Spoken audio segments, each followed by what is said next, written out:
사도행전 7장 51절에서 8장 1절 상반절까지 저와 여러분이 한 절씩 교독하겠습니다. 목이 곧고 마음과 귀에 할례를 받지 못한 사람들아, 너희도 너희 조상과 같이 항상 성령을 거스르는도다.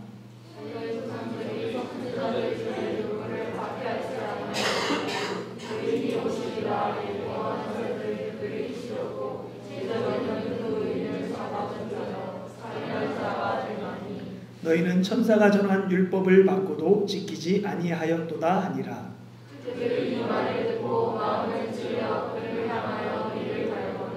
스데반이 성령 충만하여 하늘을 우러러 주목하여 하나님의 영광과 및 예수께서 하나님 우편에 서신 것을 보고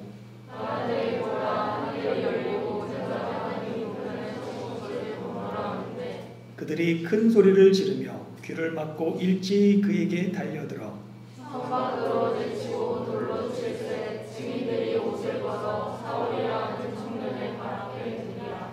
그들이 돌로 스데반을 치니 스데반이 부르짖어 이르되 주 예수여 내 영혼을 받으시옵소서 하고 무릎을 꿇고 그의 물어 이르되 주여 이 죄를 그들에게 물리지 마옵소서 이 말을 하고 전하더라. 사울은 그가 죽임당함을 마땅히 여기더라. 아멘. 사도행전에는 많은 연설, 변호, 설교 이런 것이 등장합니다. 베드로의 연설이 8편 들어가 있고 바울의 연설이 9편 들어가 있어요. 그리고 스데반과 야고보의 연설이 한 편씩 들어가 있습니다. 그 중에서 가장 긴 연설이 스데반이 했던 스데반의 설교입니다. 우리는 지난 3주간 스데반의 설교에 대해서 살펴봤어요. 스데반은 이스라엘 역사를 세 부분으로 나눠서 함께 이야기하고 있죠. 보면은 아브라함부터 요새까지 하나님의 언약에 대해서 이야기했고 모세의 출생부터 금송아지 사건까지를 율법에 대해서 이야기했습니다. 그리고 성막부터 성전 건축까지를 성전에 대해서 얘기하고 마지막 결론이 51절에서 53절입니다. 오늘은 스데반의 설교 마지막 부분과 이 설교로 말미암은 결과에 대해서 살펴보려고 합니다. 먼저 결론 부분입니다. 51절에서 53절 같이 한번 읽어볼까요? 시작. 목이 곧고 마음과 귀에 할례를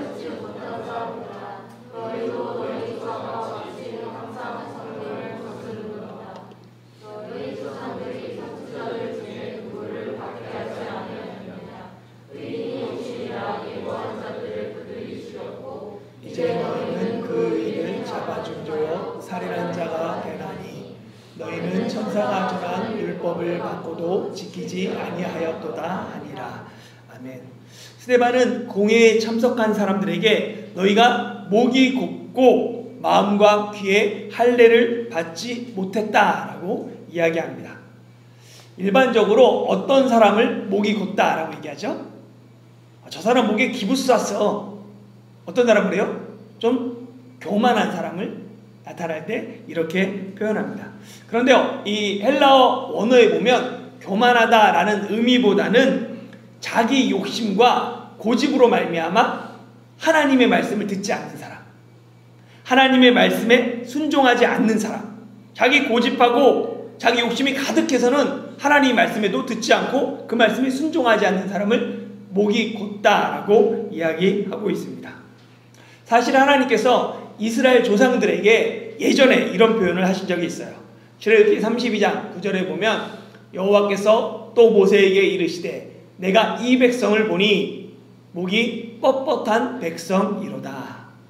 하나님께서 이스라엘 백성들을 보니까 목이 뻣뻣해요.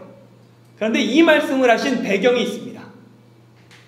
이게 보면 출애굽기 32장이에요.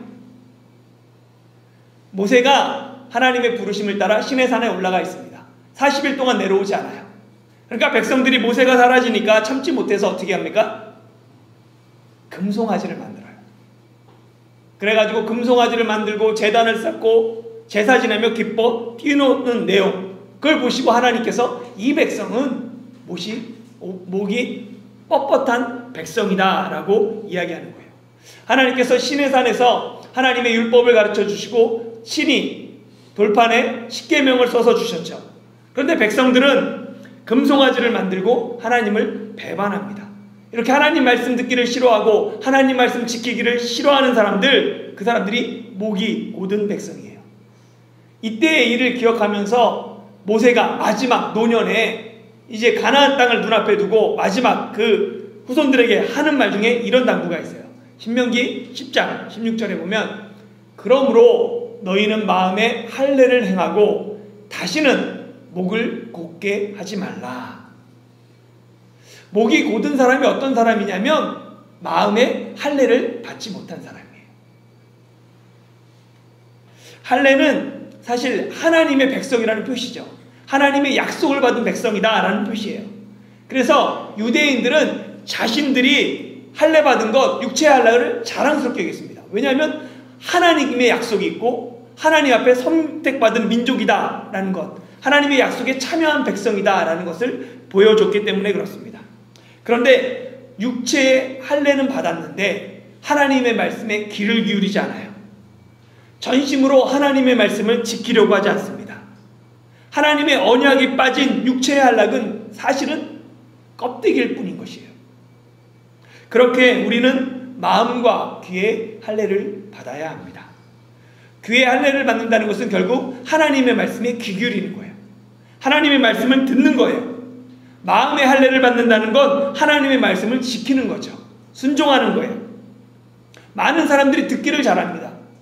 성경 공부 배우기를 좋아해요. 그런데 삶의 변화가 없어요. 왜요? 마음의 할례를 받지 않았기 때문에. 마음으로 진심으로 그것을 지키려고 순종하려고 하지 않기 때문에 그렇습니다.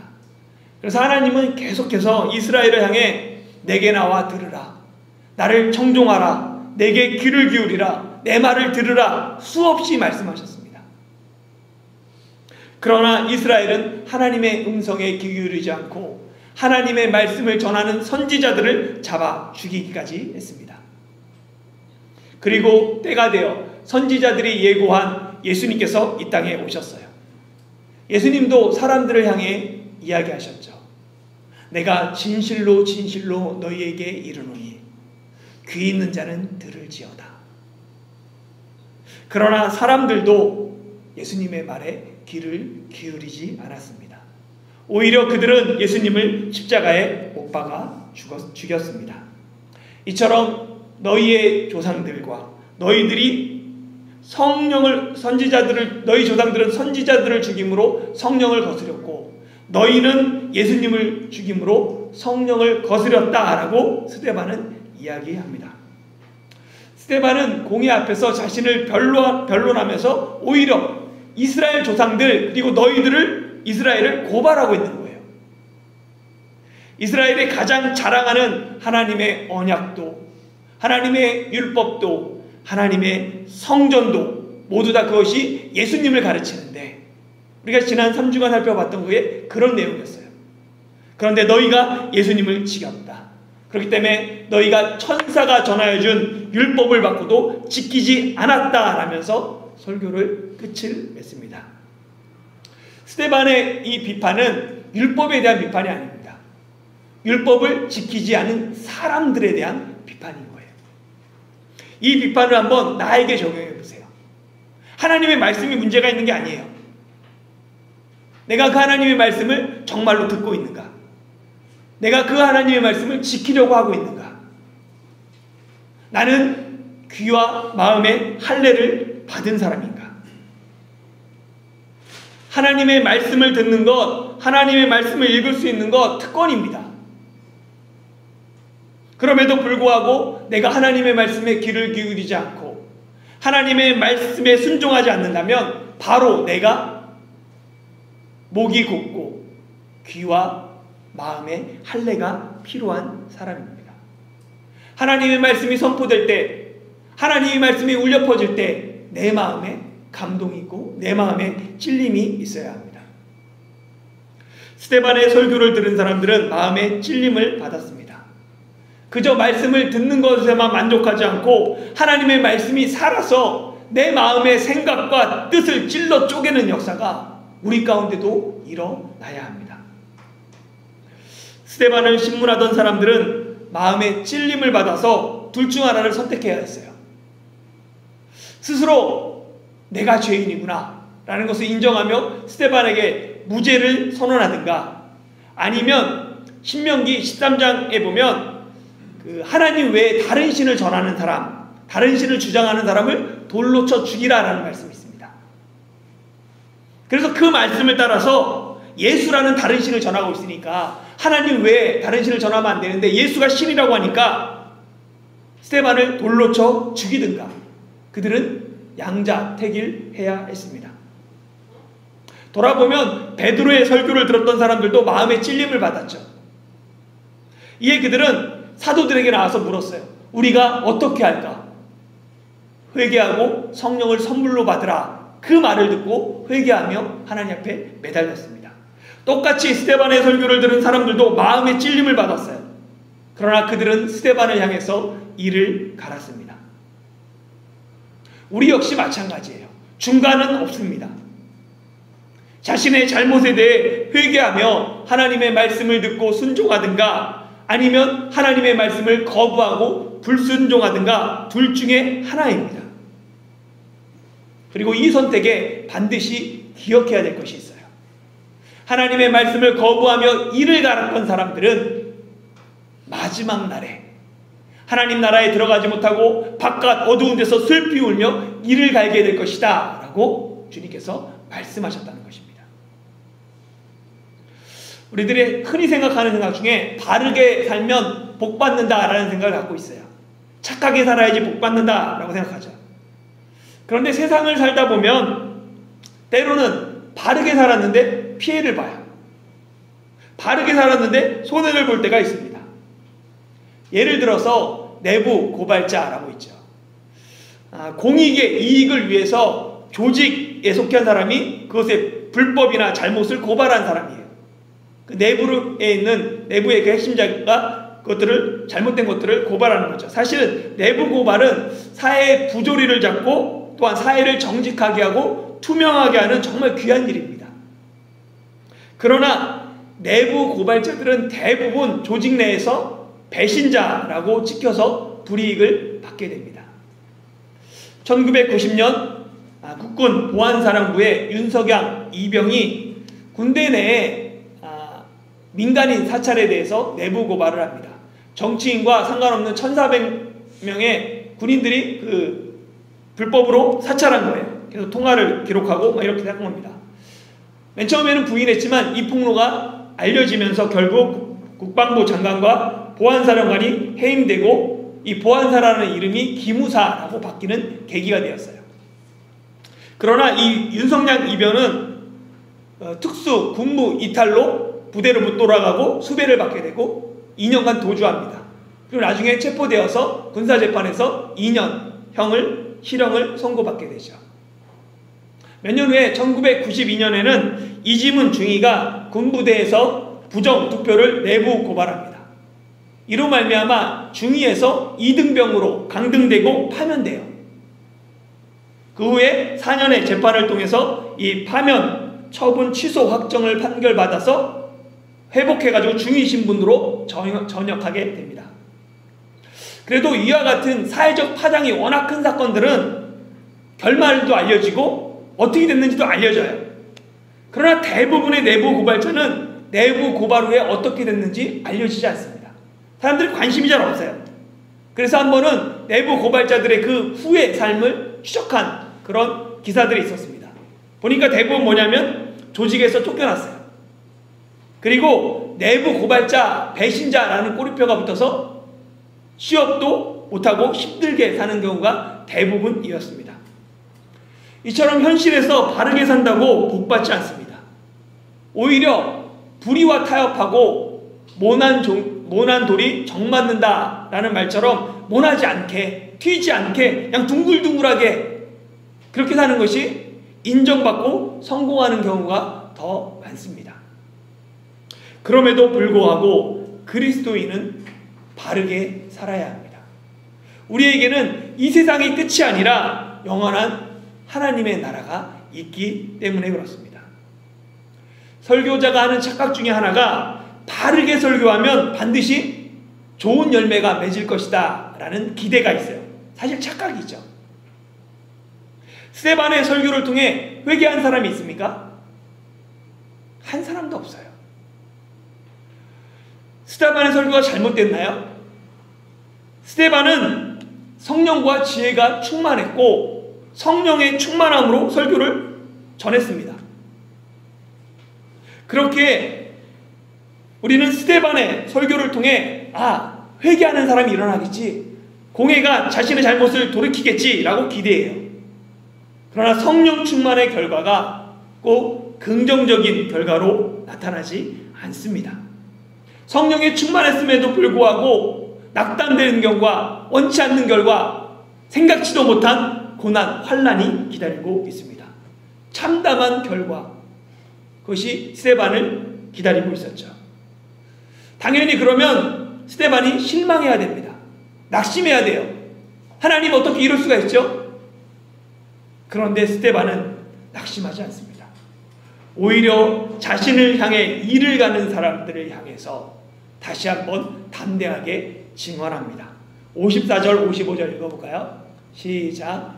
그들이 이 말을 듣고 마음에 찔려 그를 향하여 이를 갈거늘 스데반이 성령 충만하여 하늘을 우러러 주목하여 하나님의 영광과 및 예수께서 하나님 우편에 서신 것을 보고 말하되 보라 하늘이 열리고 인자가 하나님 우편에 서신 것을 보노라 한대. 스데반은 자신을 향해 일을 가는 사람들을 향해 하나님의 영광 그리고 예수님이 하나님 우편에 서셨다라고 증언합니다. 보라 하늘이 열리고 인자가 하나님 우편에 서신 것을 보노라. 스데반은 자신의 죽음을 직감했어요. 당연히 죽음을 앞에 둔 사람들은 두려움과 불안, 염려와 걱정이 생깁니다. 근데 스데반의 감정은 그것이 아니에요. 오히려 죽음을 통해 천국을 소망하며 기쁨과 감격의 외침인 거예요. 주님께서 하나님 보좌 우편에 앉아 계셨습니다. 결국 사람들은 소리를 지르며 귀를 막고 일제히 스데반에게 달려들어 스데반을 성 밖으로 내치고 돌을 들어 스데반을 치게 됩니다. 스데반은 돌에 맞으면서 두 가지 기도를 하죠. 59절 60절 같이 읽어볼까요? 시작. 그들이 돌로 스데반을 치니 스데반이 부르짖어 이르되 주여스여 내 영혼을 받으시옵소서 하고 무릎을 꿇고 크게 불러 이르되 주여 이 죄를 그들에게 돌리지 마옵소서 이 말을 하고 자니라. 빨간색으로 된 두 개의 기도가 있죠. 같이 다시 한번 읽을까요? 위에 거요. 시작. 주 예수여 내 영혼을 받으시옵소서. 밑에 거요. 시작. 주여 이 죄를 그들에게 돌리지 마옵소서. 이 두 가지 기도 누가 한 기도냐면 예수님께서 십자가에 달리실 때 예수님이 하신 기도입니다. 스데반은 자신의 영혼을 주님께 맡기고 무릎을 꿇고 자신에게 돌을 던지는 사람들을 향해 그들의 죄를 용서해달라고 기도하고 죽었습니다. 스데반은 그렇게 교회의 역사상에서 최초의 순교자가 되었습니다. 그리고 성경은 스데반의 이 순교를 죽음을 잠으로 표현합니다. 죽음이 끝이 아니라는 거예요. 죽음은 때가 되면 깨어나는 잠과 같습니다. 언제 깨어나요? 부활의 때. 정말 중요한 것은 죽음 후에 부활을 내가 준비하고 있냐는 거예요. 내 삶에 그냥 내 삶을 죽음을 준비하는 사람들도 많지만 죽음 후에 부활을 어떻게 준비하고 있느냐라는 것이 더 중요한 문제입니다. 부활이 있다는 것을 아는 사람은 억울한 일 당할 수 있죠. 내 뜻대로 되지 않을 수 있어요. 그러나 실망하지 않고 원망하지 않습니다. 부활이 있기 때문에 원수를 위해서 용서하며 그를 위해 축복하며 기도할 수 있는 것입니다. 스데반이 당당하게 죽음을 맞이하고 죽는 순간에서도 자신을 해하는 사람들을 위해 기도할 수 있었던 것, 그는 하나님 나라에 대한 확신과 소망이 있었기 때문에 그래요. 하나님 나라를 사모했기 때문에 그렇습니다. 천국에 대한 확신과 소망과 사모함이 있는 사람은 원망과 저주가 아닌 용서와 사랑으로 죽음을 맞이할 수 있습니다. 저는 하나님 나라의 소망이 그리스도인들이 세상과 다른 도덕적 우위에 서는 근간이라고 생각해요. 왜 우리가 달라야 되냐면 하나님의 은혜뿐만 아니라 천국이기 때문에. 그리스도인이라면 왜 세상보다 더 뛰어난 도덕성이 필요하냐면 우리의 나라는 이 세상이 아니라 하나님 나라를 바라보기 때문에 그렇습니다. 2주 전 설교에서 노마 제국에서 발생한 2번의 큰 전염병 때 그리스도인들이 어떻게 그 자리를 지키고 사랑을 실천함으로 말미암아 노마가 변화되었는지를 말씀드렸어요. 마찬가지로 중국 우한이 봉쇄됐지만 그곳에서 그리스도인들이 기도를 요청하며 마스크를 나누며 전도하는 일들에 대해서 알려드렸고 그것을 단톡방에 그 영상을 올려드리기도 했습니다. 그리고 우리가 설교 후에 기도하기를 초대교회가 그리스도인의 사랑으로 말미암아 노마 제국을 변화시켰던 것처럼 이 코로나19로 말미암아 중국이 어려움을 겪고 있지만 그리스도인들이 그 안에서 기도하고 또한 사랑을 실천함으로 말미암아 중국의 문이 다시 한번 열리고 변화되기를 함께 기도드렸습니다. 그런데 2주 만에 한국이 코로나19로 인해 큰 어려움을 겪고 있습니다. 보니까 이 마스크가 부족해서 평균 가격이 4,000원, 5,000원 하고 대구 지역에서는 마스크를 사기 위해 끝없이 이어진 줄이 언론에 보도되었습니다. 그런데 이런 상황에서 일부 사람들은 이때다 싶어서 마스크를 사재기하고 또 어떤 사람들은 대구 지역에 특별하게 공급한 마스크를 줄 서서 싼 가격에 샀다가 인터넷에 더 비싸게 되팔려고 하는 것도 나왔습니다. 일부 언론사는 지금 마스크가 없어서 난리다 하면서 그 같은 면에 자기네 신문을 자동 이체하면 마스크 드린다고 같이 써서 욕을 먹기도 했죠. 결국 이 마스크 문제로 말미암아 정부가 사과하고 정부가 마스크 관리에 들어가기로 했습니다. 그랬더니 어떤 일이 벌어져요?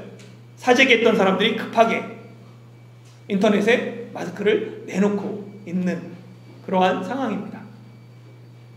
그러나 이런 사람들만 있는 건 아니죠. 세상 사람들은 이렇게 살아가는 게 어떻게 보면 맞을 수 있어요. 마스크가 부족하다고 알려지니까 사회 계층에서 각층에서 마스크를 기부하는 사람들이 있습니다. 울산의 한 교회 청년부는 밤새 인터넷에서 마스크를 사가지고는 그걸 모아서 청년부 재정으로 대구 교회에 보내기도 하고, 제가 속해 있는 통합측, 대한예수교장로회 통합측 그 총회에서는 대구, 경북, 부산 지역의 작은 교회들과 취약계층을 위해서 마스크 1차분 11만 장을 전달하기도 했습니다. 그리고 대구에 있는 상가 중에 월세를 깎아주겠다, 월세를 받지 않겠다, 그런 임대인들이 늘어나고 있죠. 임대료를 받지 않겠다라는 것은 대구뿐만 아니라 전국으로 확산되고 있습니다. 그래서 보니까 제가 아시는 분들도 주인이 깎아주기로 했다, 이런 것들을 SNS에 올리고 있습니다. 뿐만 아니라 대구에 의료진이 부족하다라는 요청을 받아서 전국에 많은 의료진이 대구를 달려갑니다. 그들을 향해서 가는 이유가 뭡니까? 했더니 내가 의사이기 때문입니다 하면서 그 길을 걸어가죠. 저는 이런 미담들이, 아름다운 소식들이 절망과 불안보다 훨씬 더 많이 들려야 된다고 생각하고 많이 있다고 생각해요. 너무나 감사합니다. 그리고 미담의 주인공들이 그리스도인이라면 더욱더 좋을 것 같아요. 어려울 때일수록 고통받는 이웃과 함께하며 이웃사랑을 실천하는 그리스도인들이 많아지고, 그래서 사람들이 교회는 사랑이 있는 곳이다, 사회에 꼭 필요한 곳이다 라는 것이 다시 한번 인식되는 계기가 되길 바랍니다. 그런데 교회가 미담의 주인공이 아닌 비난의 자리에 있는 것 같습니다. 전염병 위기 단계가 심각 상황이 되면서 정부가 종교 단체들에게 집회의 자제를 요청했습니다. 이에 천주교는 모든 성담 미사를 중단했죠. 불교의 조계종과 원불교도 모든 법회를 중단했습니다. 소수 종교인 한국의 이슬람교와 천도교까지 모임을 중지했습니다. 이에 반해 교회는 개신교 중심이다 보니까 교단이 될 수 있으면 다른 방법으로 드려라 라고 말하지만 개교의 판단에 맡기고 있는 상황입니다. 다른 종교와 달리 주일 예배를 드려야 한다라는 이 개신교를 보면서 일부 언론과 사람들이 뭐라고 비판했냐면 교회가 주일 예배를 유지하려는 이유가 헌금 때문이다 라고 비판했습니다. 사실 이건 매우 잘못된 편협된 생각이죠. 교회가 주일 예배를 고수하려는 것은 한국교회 전통으로 주일 예배를 생명처럼 생각하는 그러한 전통이 내려오기 때문에 그래요. 그래가지고 일제강점기 때도 한국 전쟁 중에서도 주일 예배를 지켰다라는 것이 한국교회의 자랑이고 한국교회의 전통처럼 자리 잡고 있습니다. 그러나 이런 자부심과 전통이 과연 예수님께서 가르쳐 주신 안식일의 정신과 일치하는가라는 것은 생각해 볼 필요가 있어요. 너무나 훌륭하고 너무나 좋은 아름다운 전통이에요. 그러나 과연 예수님의 가르침에 맞는 것인가? 바리새인들이 예수님을 책잡기 위해서 안식일에 병자를 고치면 고발해야지 하고 이렇게 쳐다보고 있었어요. 예수님께서 그걸 아시고 뭐라고 말씀하시냐면 안식일에 선을 행하는 것과 생명을 구하는 것 이것이 옳다라고 말씀하셨습니다. 우리는 한국교회의 아름다운 전통이 예수님께서 책망하셨던 바리새인의 의가 되지 않도록 조심할 필요가 있습니다. 그리고 무엇보다 교회는 세상의 신뢰를 회복해야 합니다. 왜 사람들이 교회가 주일 예배를 폐하지 않으니까 헌금 때문이라고 비난할까요? 그 정도로 교회가 세상의 신뢰를 잃었기 때문에 그렇습니다. 잃어버린 신뢰를 회복하기 위해서라도 교회는 생명을 살리는 일에 앞장서야 합니다. 생명 살리기 위해서 사람들이 많이 모이는 대형교회는 예배당에서 드리는 주일 예배를 가정에서 드리는 주일 예배로, 인터넷으로 드리는 주일 예배로 당분간 장소를 바꿔도 되고 형식을 변화시켜도 전혀 상관이 없다라고 저는 생각합니다. 지난주에 말씀드렸고 저는 이것이 하나님에 대한 배반이나 불신이라고 생각하지 않습니다. 코로나19 확산에 결정적인 역할을 한 것은 신천지 2단 사입이 신천지였어요. 이 사건을 계기로 한국 사회가 신천지에 대해서 다 알게 되었습니다. 그리고 한국 사회에서 완전히 신뢰를 잃었어요. 신천지에게 이제 남아있는 것은 조만간 이만희가 죽고 그리고 역사 속에서 사라지는 것밖에 남지 않았습니다. 이런 상황에서 신천지의 뒤를 이어 혹 만약에 교회가 새로운 슈퍼 전파자가 된다면 교회는 어떻게 될까요? 한국 사회에서 종교 신뢰도가 낮은 것이 교회입니다. 그러다 보니까 신천지처럼 될 위험성이 있습니다. 그렇게 많은 사람이 집중적으로 모이는 대형 교회는 조심할 필요가 있죠. 앞으로 어쩌면 이것을 계기로 한국교회 교회 모형도가 바뀔 수도 있습니다. 국민의 생명을 위해 잠시 예배를 다른 형식으로 드리는 것은 결코 세상과 타협하는 것이 아니라 자발적으로 하나님 사랑과 이웃 사랑을 실천하는 것입니다. 사랑하는 성도 여러분, 교회가 무너진 신뢰를 회복하기 위해서는 많은 시간과 많은 노력이 필요합니다. 이를 위해서는 세상보다 더 높은 도덕성이 교회에 필요한 시대입니다. 자신을 희생하며 타인의 생명을 구원하신 예수님을 따라 교회가 자신을 희생하며 세상을 섬김으로 예수님의 사랑을 실천하는 그리스도인들이 되기를 예수님의 이름으로 축원합니다.